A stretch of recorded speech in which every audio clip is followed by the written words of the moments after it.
बिस्मिल्लाहिर्रहमानिर्रहीम। अस्सलाम वालेकुम नाजरीन, मैं हूं साकिब बशीर। मेरे साथ मौजूद हैं बैरिस्टर सलमान सफदर। आज यहाँ पे 190 मिलियन पाउंड केस की समाअत थी जिसमें इमरान खान और बुशरा बीबी उनके खिलाफ ये केस है। इमरान खान की दरख्वास्त ज़मानत पर समाअत थी। चीफ जस्टिस आमिर फ़ारूक और जस्टिस तारिक महमूद जहांगीरी ने यह समाअत की है। आज दलाइल जो है वो इमरान खान के वकला के मुकम्मल हो गए हैं। नैब के वकला को बुलाया गया है। बैरिस्टर सलमान सफदर साहब से पहले तो केस का क्रक्स पूछेंगे, फिर उसके बाद आज की समाअत का अहवाल मैं आपके सामने रखूंगा। केस क्या है? 190 मिलियन पाउंड केस। एक कहा जाता है कि 190 मिलियन पाउंड आपने जो है वो एक मलक रियाज उनके हक में पाकिस्तान लाए और उसके बदले अलकादर ट्रस्ट ले ली। देखिए, क्या है आपका केस? बड़ी इंटरेस्टिंग बात है कि हम जब भी गुजरते हैं तो मीडिया वाले पूछते हैं कि ये 190 मिलियन पाउंड की करप्शन वाले केस में आए हैं। तो ये एक ऑप्टिक्स होते हैं जो क्रिएट किए जाते हैं, और ये आपके मीडिया से ये ऑप्टिक्स क्रिएट होते हैं। तासुर ये दिया जाता है आम आवाम को, भोली भाली आवाम को, कि मियाँ बीवी ने मिलके 190 मिलियन पाउंड की करप्शन की है। जजेस को भी जब तक उन्होंने केस खोला नहीं था, सुना नहीं था, तब तक तो एक सुनी सुनाई बात थी ना। तो आज जब ये केस खुला है तो मेरा ख्याल है कि जज साहब, दोनों जज साहिबान अपने नोट्स बड़ी तेजी से वो इस केस में लेते रहे, मगर जिस तेजी से ये केस डिमोलिश हुआ है आज विद इन 30 मिनट्स, बड़ा बेसिक सा केस है। मलिक रियाज साहब के पैसे हैं, यूके ने for the time being question नहीं लगता ये पैसे कैसे आए हैं, कहाँ से आए हैं, और यूके के कवानीन जो हैं मनी लॉन्ड्रिंग पे या प्रोसीड्स ऑफ क्राइम पर या जरा सी भी स्मेल आ जाए किसी अमाउंट से, वो पैसे नहीं निकल सकते यूके से। और उन पैसों को prime minister of Pakistan, president of Pakistan, कोई शख्स भी उस पैसे को रिलीज कराने में इंस्ट्रूमेंटल नहीं हो सकता, ना ये इनका केस है। सो जो हुआ वो एनसीए, जिसे आप national crime agency of UK, या मलिक रियाज की फैमिली के दरमियान हुआ, उनके पैसे for the time being confiscate होते हैं और उनके पैसे उसी वक्त जो है वो रिलीज हो जाते हैं। तो जब वो पैसे रिलीज हो जाते हैं तो फिर मलिक रियाज साहब या उनकी फैमिली का ये प्रेरोगेटिव था कि वो उस रकम को कैसे इस्तेमाल करते। उन्होंने वो पैसे भेजे किसके अकाउंट में? सुप्रीम कोर्ट ऑफ पाकिस्तान के अकाउंट में। Entire amount 171 million pound supreme court of Pakistan के अकाउंट में आया, जो कि बहुत अरसा registrar supreme court of Pakistan के अकाउंट में रहा, क्योंकि कोई पेमेंट जानी थी।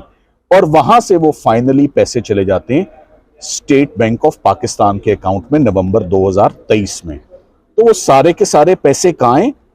पाकिस्तान के खजाने में। एक पैसा भी शॉर्ट है, एक पेनी भी, एक रुपी भी, एक पेंस भी? The answer is no. So the entire money is with the State Bank of Pakistan. अब कहा क्या जा रहा है? कहा यह जा रहा है कि आपने ये जो पैसे मलिक रियाज के रिलीज आपने करवाए, और जो रिलीज करवा के पाकिस्तान ये सुप्रीम कोर्ट के अकाउंट में गए, इसके बदले में, इसके एवज मलिक रियाज साहब और उनकी फैमिली ने आपको in the garb of donation Al-Qadir trust आपको सेटअप करके दिया। सो तासुर ये था कि अलकादिर ट्रस्ट कोई गोस्ट ट्रस्ट होगा, एग्जिस्ट ही नहीं करता होगा। वहाँ यूनिवर्सिटी है, कैंपस है, स्टूडेंट्स हैं, डिग्रीज हैं, ऐसे ही जैसे शौकत खानम है, ऐसे ही जैसे नमल है। और ये बल्कि मैं कहूँगा दोनों फैमिलीज, मलिक रियाज साहब की भी फैमिली फिलंथ्रॉपी में बड़ा कुछ करती है, और कहूँगा कि वो उन लोगों में से कि नेकी कर दरिया में डाल, उसका तस्करा ना कर। और इमरान खान साहब भी शुरू से सोशल वर्क जो करते आ रहे हैं, उनके बैक टू बैक अब तो शौकत खानम हॉस्पिटल्स हैं जिसे हर कोई मुस्तफीद होता है। तो तासुर ये दिया गया कि इमरान खान साहब ने ये जो डोनेशन ली है, इसके बदले में वो पैसे रिलीज करवाए हैं। तो वो पैसों का और इस डोनेशन का ना तो कोई दूर दूर तक ताल्लुक बनता है, और जो बड़ा फेटल ब्लो मिल जाता है कि मिर्जा शहजाद अकबर ने 2 दिसंबर 2019 को इमरान खान साहब के आगे एक नोट रखा।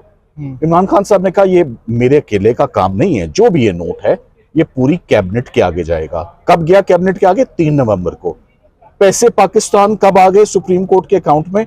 नवंबर 27 और 29 को पेमेंट्स आ गई। 3 नवंबर को गया और 27 को आ गया। देखें, 3 दिसंबर को सो जिस दिन नोट रखा गया उससे समझे 7, 8, 10 रोज पहले पेमेंट तो आ चुकी थी। तो इमरान खान साहब ने कैसे, सो इन तारीखों के ऊपर ही, जो जज साहिबा ने आज तारीखें नोट की, तो उन तारीखों के ऊपर ही बात खत्म हो जाती है। अब हम आते हैं इस एस्पेक्ट और इस पहलू पे कि इस केस में करप्शन हुई है। सो एक बात तो क्लियर हो गई कि जो मलिक रियाज साहब के पैसे थे वो उन्हीं के पैसे हैं, उन्हीं के अकाउंट में, या सुप्रीम कोर्ट से निकल के वो स्टेट बैंक ऑफ पाकिस्तान के पास आ गए हैं, वो अमाउंट पूरा है। जो मलिक रियाज साहब की डोनेशन है कैश की सूरत में, उसमें कैंपस बना है, वहाँ स्टूडेंट्स हैं, वहाँ प्रोफेसर्स हैं वहाँ पर, और उस यूनिवर्सिटी की एफिलिएशन गवर्नमेंट कॉलेज लाहौर के साथ है, डिग्री अवार्ड वो करेगा, वहाँ पर लम्स के PhD प्रोफेसर्स हैं, उसके बेनिफिशरीज फैकल्टी और स्टूडेंट्स और स्टाफ है। ना इमरान खान साहब से सैलरी लेते हैं, का केस नहीं है। देखें ये बिल्कुल प्राइम मिनिस्टर है, उनको गिफ्ट कर रहा है कोई बंदा। ये कॉन्फ्लिक्ट ऑफ इंटरेस्ट अगर है तो ये साबित करना पड़ता है कि ये कॉन्फ्लिक्ट ऑफ इंटरेस्ट है। ये एक ट्रस्ट बन गया, जब ट्रस्ट बन गया तो ट्रस्टी बड़े पीछे रह गए, उन्होंने सिर्फ मैनेज करना है। और द मोस्ट फेटल ब्लो, देखिए नैब का कानून साकिब साहब एक चीज पर खड़ा हुआ है, हर नैब के केस में इक्विटल या जमानत होती है, पता है किस पॉइंट पर, कि साबित करना है कि मेरा ज्यादती बेनिफिट क्या था। आपके सवाल का जवाब, आपने कहा ना कॉन्फ्लिक्ट ऑफ इंटरेस्ट, बता दें कि मेरे अकाउंट में कितने पैसे आए, बता दें कि मेरे नाम पर कितनी जमीन आई, बता दें कि मलिक रियाज ने पर्सनली मेरे नाम पर इतनी जमीन मुंतकिल की या मेरे नाम पर इतना पैसा मुंतकिल किया। सो जहां पर ना कोई मॉनेटरी बेनिफिट है ना कोई गेन है, तो पूरे का पूरा नैब का रेफरेंस। जब जजेस ने आज एक गवाह की शहादत सुनी, वो गवाह कौन था, वो नैब ने पेश किया है कि ये CFO हम पेश कर रहे हैं अलकादिर प्रोजेक्ट का। सो तवक्को ये की जाती थी कि जब वो आता तो वो बताता कितनी माली बेज़ाब्तगियां हुई हैं, कितनी करप्शन हुई है। उसने कहा कि मैं जब से यहां पर हूं, फर्गूसन के लिए काम करता रहा है, प्राइस वाटर हाउस कूपर्स के लिए वो बंदा काम करता रहा है, द CFO, और उसकी एविडेंस की बड़ी एविडेंशियरी वैल्यू है। नैब के और फाइनेंशियल करप्शन के केसेस में CFOs की एविडेंस बड़ी वजन रखती है फाइनेंशियल ऑफिसर्स की।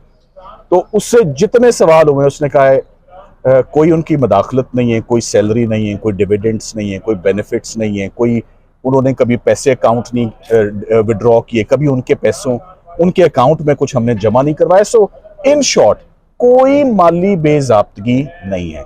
सो फिर एंड में मैं यही बात कहूंगा, आज फिर यहां पर सरकार ट्रायल करने में बहुत तेज है। जो रिलीफ मिलनी है जमानत की या एक्विटल की, वहां पूरे का पूरा इस्लामाबाद की जो प्रोसिक्यूशन डिपार्टमेंट है, बीट FIA, बीट नैब, बीट पुलिस भागती नजर आती है। जमानतों में भी नहीं आते, इद्दत निकाह के केस में भी नहीं आते, साइफर के केस में भी नहीं आते, इस केस में भी नहीं आते। तो उनका काम सिर्फ सजा करवाने की हद तक मावनत करना है, असिस्टेंस देना है कोर्ट को। क्या जो उस बेल रिफ्यूजल की या उस कन्विक्शन की करेक्टनेस एपेलेट कोर्ट ने जब चेक करनी है, तो सरकार की ड्यूटी नहीं है कि वो वहां पर पाबंद होकर खड़ी हो और असिस्टेंस दे। सो आज क्या हुआ है, आज वन साइडेड आर्ग्यूमेंट सुने गए हैं, सरकार नहीं है, हत्ता कि IO भी नहीं है। IO भी आज रिकॉर्ड नहीं लेकर आया। कोई ट्रायल तो नहीं चल रहा आज, वहां नहीं कोई ट्रायल नहीं चल रहा। आपको मालूम होता अगर ट्रायल चल रहा है, IO should have been here. So अब ये मामला एडजर्न हो जाता है मंडे के लिए।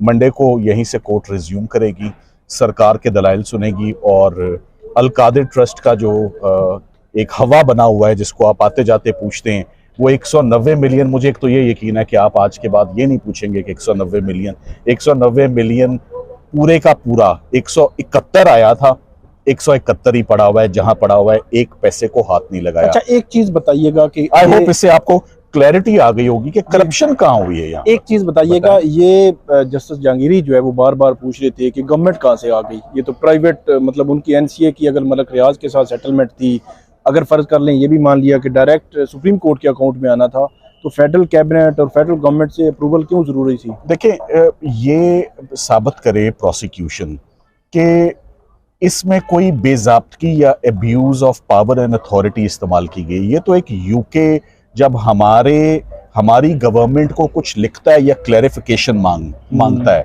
और पैसे भी बहुत ज्यादा हों और शख्स भी मलिक रियाज हो, तो मेरा ख्याल है बड़ा मुनासिब इकदाम था कि उन्होंने प्राइम मिनिस्टर के नोटिस में एक नोट पुट अप किया है। उन्होंने कहा नोट नहीं, it has to be placed before the cabinet. Cabinet के किसी एक मेंबर ने उससे डिसेंट नहीं किया कि अगर मामला यूके को कोई एतराज नहीं है, जिन्होंने पैसों के ऊपर क्वेश्चन लगाया टेम्परेरीली, जब यूके को एतराज नहीं तो पाकिस्तानी गवर्नमेंट को क्या एतराज होगा जब उन्होंने क्लियरेंस दे दिए। और अगर वो पैसे खुदा ना खास्ता गलत थे तो ये किसने साबित करना है? सरकार ने। अभी आपने अदालत में क्या सुना कि नैब के पास कोई डॉक्यूमेंट ही नहीं है, वो अभी तक एनसीए से डॉक्यूमेंट्स मांग रहे हैं कि आपने क्वेश्चन क्यों लगाया था और रिलीज क्यों किया है, हम वो कॉपियां मांग रहे हैं उनसे। उसके बगैर आपने ये रेफरेंस कैसे शुरू कर दिया? एक और बड़ी बात है, सारे के सारे केस में आप मलिक रियाज, अली रियाज, जुल्फी बुखारी, आप इन सारे लोगों का नाम, और जुल्फी बुखारी के नाम पे तो टेम्परेरी जमीन आती है जो कि पूरी की पूरी जमीन जुल्फी बुखारी के नाम से ट्रांसफर हो जाती है अलकादिर के प्रोजेक्ट को। सो उसमें से भी एक मरला कहीं इधर से उधर नहीं जाता, ना एक पेनी इधर से उधर गई है, ना एक मरला इधर से उधर गया है। ठीक है। और कैंपस खड़ा है, गोस्ट कैंपस नहीं है सुहावा, उसमें एक फंक्शनल इदारा है। So where is the corruption और द करप्ट प्रैक्टिसेस? इस पूरे केस में जब मॉनेटरी बेनिफिट नहीं है, और जो आपके सवाल का जवाब वो किस दिन आई है कि कैबिनेट इजाजत दे दे तो ये काम होगा। अगर कैबिनेट के कहने पे हुआ है तो साकिब साहब इस बात से बात खत्म नहीं हो जाती। कैबिनेट के पास मामला आया 3 दिसंबर को, पैसे कब आ गए? 26 नवंबर को।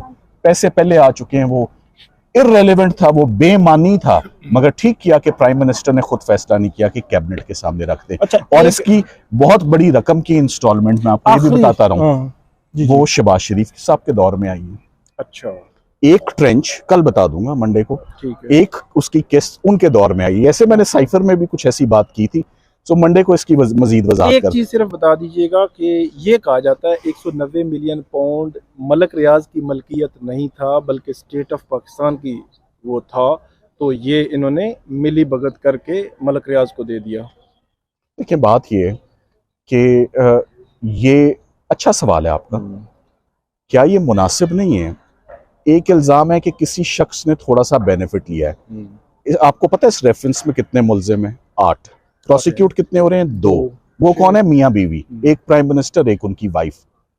ये सारी की सारी प्रोसिक्यूशन स्टार्ट करना मलिक रियाज साहब, उनके बेटे, या उनकी एक्सप्लेनेशन या इंक्वायरी ज्वाइन किए बगैर या उनका मौकफ लिए बगैर, उनको इन्वेस्टिगेट किए बगैर, ये इलॉजिकल हेस्ट में आप इस प्रोसिक्यूशन को दौड़ लगवा रहे हैं। ये पैसे किसके थे, कैसे थे, साफ थे, नहीं थे, जो आप किसने साबित करना है? इमरान खान ने तो नहीं करना।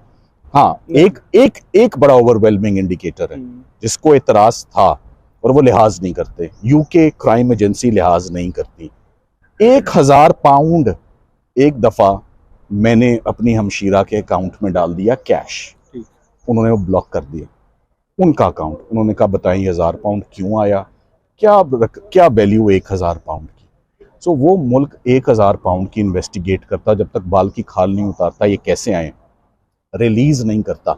सो क्या ये मुकदमा 2 ज्यूरिस्डिक्शंस का नहीं था? क्या ये मुकदमा 2 तफ्तीशों का नहीं था? क्या ये मुकदमा नहीं, या उनके गवाह थे या उनके पेपर्स आते, ना गवाह ना पेपर्स। एक चीज बता दें सिर्फ, वो जो आज सरदार साहब ने भी पॉइंट आउट की है कि नैब ने कोई एमएलए वहां से कुछ चाह रहे हैं, तो वो अभी इंफॉर्मेशन आई नहीं है, तो वो क्या है, वो क्या चाह रही है नैब का डॉक्यूमेंट है कि नैब एनसीए से इस स्टेज पर कुछ डॉक्यूमेंट्स मांग रही है कि ये तो दें। वो डॉक्यूमेंट्स वही हैं जो सवाल आप मुझसे डाल रहे हैं। इसे कहते हैं horse before the cart. Thank you very much. बहुत शुक्रिया, थैंक यू, बहुत शुक्रिया। सलमान सफ्दर साहब ने हमें बड़ी तफसील के साथ